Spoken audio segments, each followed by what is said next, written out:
નમસ્તે મિત્રો, આજના તાજા સમાચારમાં આપનું સ્વાગત છે। ચાલો ગુજરાતના 10 મોટા સમાચાર જાણીએ ફક્ત 1 મિનિટમાં। પણ તે પહેલા આ વિડીયોને લાઈક કરો, ચેનલને સબસ્ક્રાઇબ કરો અને કોમેન્ટમાં જણાવો કે તમે આ વિડીયો ક્યાંથી।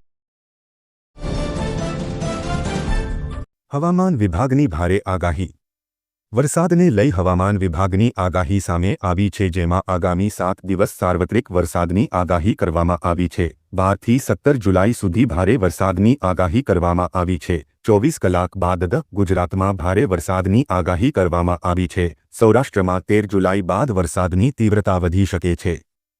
5 દિવસ માછીમારોને દરિયો ન ખેડવા સૂચના। હવામાન વિભાગની આગાહી પ્રમાણે વાત કરીએ તો 5 દિવસ માછીમારોને દરિયો ન ખેડવા સૂચના આપવામાં આવી છે। દરિયાકાંઠે 30 થી 40 કિમી ઝડપે પવન ફૂંકાશે અને 24 કલાક બાદથી રાજ્યમાં વરસાદી માહોલ જામશે। હાલમાં મોન્સૂન ટ્રક સક્રિય થતાં 24 કલાક બાદથી વરસાદી માહોલ જામશે તો અમદાવાદ અને ગાંધીનગરમાં વીજળીના કડાકા સાથે છૂટાછવાયા હળવા વરસાદની આગાહી કરવામાં આવી છે।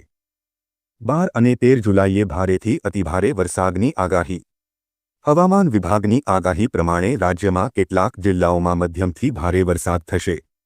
12 અને 13 જુલાઈએ ભારેથી અતિભારે વરસાદની આગાહી કરાઈ છે। દરિયામાં ભારે કરંટ હોવાથી માછીમારોને 5 દિવસ દરિયો નહીં ખેડવા સૂચના અપાઈ છે। ખાદ્ય તેલના ભાવમાં મોટો વધારો। રાજકોટ ખાદ્યતેલના બજારમાં સિંગ તેલ અને કપાસિયા તેલના એક ડબ્બા પર અચાનક 80 રૂપિયા જેટલો માતબર વધારો કરવામાં આવ્યો છે। ઉલ્લેખનીય છે કે આગામી સમયમાં જન્માષ્ટમીથી દિવાળી સુધી તહેવારની સિઝન આવી રહી છે, ત્યારે બજારમાં કૃત્રિમ તેજી શરૂ થઈ છે। સિંગ તેલના ડબ્બાની કિંમત 2380 થી વધીને 2450 રૂપિયા થઈ છે। કપાસિયા તેલના ડબ્બાની કિંમત 2220 થી વધીને 2300 રૂપિયા સુધી પહોંચી છે। 3 સવારી વાહન ચાલકો દંડ। જો તમે તમારા બાળકને વાહન ચલાવવાની પરવાનગી આપી રહ્યા છો અને બાળક સગીર છે તો તમને જેલ થઈ શકે છે। 1 માર્ચથી અમલમાં આવેલા નવા વાહન કાયદા હેઠળ સગીર દ્વારા કરવામાં આવેલા ગુના માટે વાલીને દોષિત ગણવામાં આવશે। આવા કિસ્સામાં તેને 3 વર્ષની જેલ અને 25,000 રૂપિયાનો દંડ થઈ શકે છે। જો તમે ટુ વ્હીલર પર ત્રીજા સવાર તરીકે બાળકને બેસાડો છો અને બાળક 4 વર્ષથી વધુ ઉંમરનું છે તો 1,000 રૂપિયાનો દંડ ભરવો પડશે।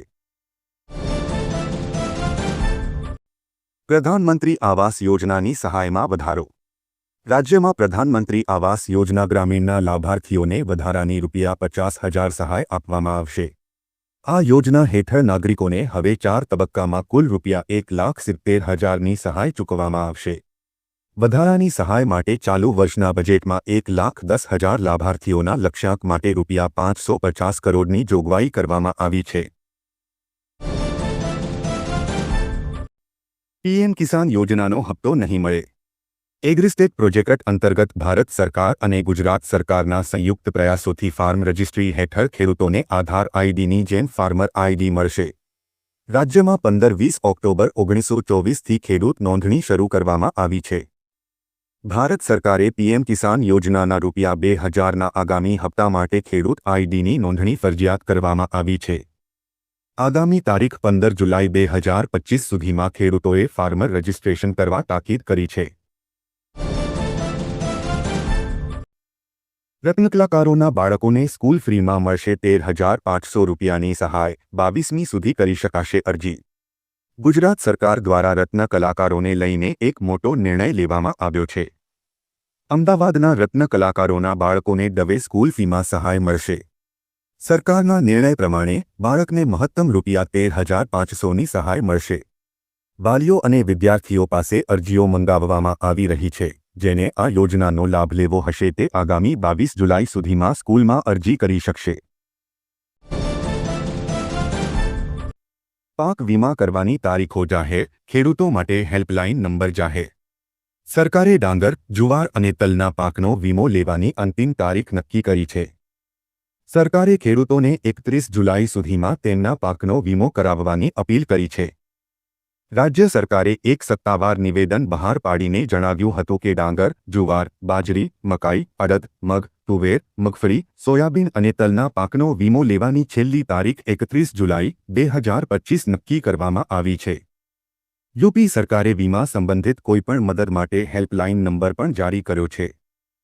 ખેડૂતો વીમા દાવા તેમજ નોંધણી દસ્તાવેજો અંગે માર્ગદર્શન માટે પાક વીમા હેલ્પલાઇન નંબર 14447 પર સંપર્ક કરી શકે છે. તમને જણાવી દઈએ કે પાક વીમા યોજના હેઠળ ખેડૂતોએ ખરીફ પાકના વીમા માટે ફક્ત 2% પ્રીમિયમ ચૂકવવાનું હોય છે, જ્યારે બાકીનું પ્રીમિયમ કેન્દ્ર અને રાજ્ય સરકારો દ્વારા ચૂકવવામાં આવે છે. પ્રધાનમંત્રી પાક વીમા યોજના પ્રતિકૂળ હવામાન પરિસ્થિતિઓ, જીવાત અને રોગોનો ઉપદ્રવ, દુષ્કાળ, પૂર, તોફાન, કરા તેમજ નિષ્ફળ વાવણી વગેરેના કિસ્સામાં ખેડૂતોને થયેલા નુકસાનની ભરપાઈ કરવા માટે ચલાવવામાં આવી રહી છે.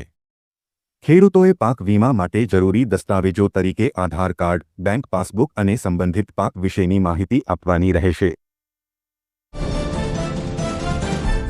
બોર્ડની પૂરક પરીક્ષાનું પરિણામ. ગુજરાત બોર્ડની જૂન-જુલાઈ 2025માં યોજાયેલી ધોરણ 12 વિજ્ઞાન પ્રવાળ પૂરક પરીક્ષાનું પરિણામ 12 જુલાઈ 2025ના રોજ સવારે 8 કલાકે જાહેર કરવામાં આવશે.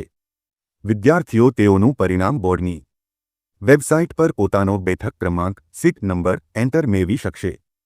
વોટ્સએપ નંબર પર પણ પોતાનો બેઠક ક્રમાંક મોકલીને પરિણામ મેળવી શકશે.